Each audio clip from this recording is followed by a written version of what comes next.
አስጠነቅቅሃለሁ ግን አልፈራህማ።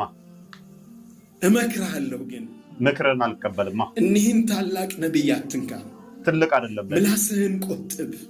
ወላሂ እንዲህ ብለህ ከምትናገር ዱዳ ሆነህ ብትፈጠር በተሻለ። አላህም እንዲሳደብ ነበረ። በቀራ ቁጥር 18 ላይ ዲዳ ደንቆሮ እያለ ይሳደብ ነበረ። እንደ አላህ አትሁን። ይህንን ንግግርህን ከምንሰማ ጆሮአችን ምነው ዱዳ በሆን። አሁንም መሆን ይቻላል። ምነው ጆሮአችን በደነቆረ። አሁንም ትችላለህ። ምነው መስማት በተሳነን ያንተን ስድብ ከምንሰማ። አለመስማት ግን አትችልም። አለመስማት አትችልም። ምክንያቱም ነብይን ትከተላለህ። ሱና ነው። ሱራ 960 ጀምሮ ነብይ 61 ላይ ጆሮ ተብሎ ተጠርቷል። ለምን? ወሬ ሰሚ ስለሆነ ይሰማና መገለጥ መጣልኝ ብሎ ይናገራል። ዱዳ በሆን ጆሮአችን ባልሰማ አችልም። እንደ ነብይ ለመሆን የግዴታ ክርስቲያኖችና አይሁዶች ምን አሉ ብለህ ከዛ መገለጥ ብለህ እንደ ነብይ ትከተለናለህ። እባካችሁ ሙስሊሞች፣ መልእክቴ ለሙስሊሞች ነው። የእኛ ደካማነት፣ እኛ መበታተን እንዲህ እንድንናቅ አደረገን። ነቢዩ ሰለላሁ ዐለይሂ ወሰለምን የሚያዋርድ ሰው ካያችሁ ያዋረድነው እኛ ነን።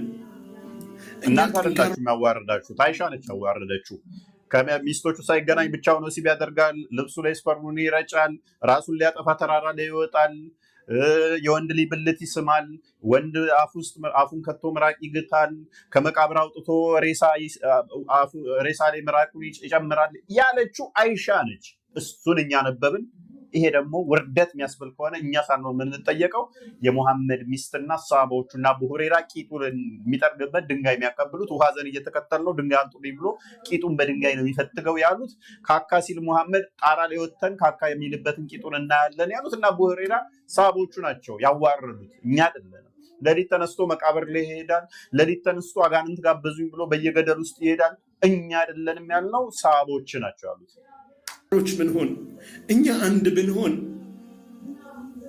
እኛ አባት ቢኖረን፣ እኛ ሰብሳቢ ቢኖረን እንዲህ አንሆንም ነበር። አባት ያጣችሁት ለምንድን ነው? እሱ ምክንያቱም ሱረቱ አሕዛብ 6 እና 5 ላይ አባትነትን ስለከለከለ ነው ሙሐመድ። ሱረቱ አሕዛብ 40ኛው ላይ ሙሐመድ ለማንም የወንድ ልጅ አባት አይደለሁም ያለው ለምንድን ነው? ሱራ 37ኛው ላይ የዘይድን ሚስት ከነጠቀ በኋላ የገዛ የማደጎ ልጁን ሚስቱን ነጥቆ ካገባ በኋላ ሙሐመድ የማንም አባት አይደለሁም ማለት። ስለዚህ አባት አጣን እያልክ አታልቅስ። አባትነትን በይፋ የከለከለው ነብይህ ምክንያቱም ለዝሙቱ ጥማት ሲል ነው። እኛስ አባት አለን፣ እርሱም የሰማዩ አባታችን እግዚአብሔር ነው። እናንተ የአባታችሁ የእግዚአብሔር ልጆች ነን ተብለን ተመሰከረለን።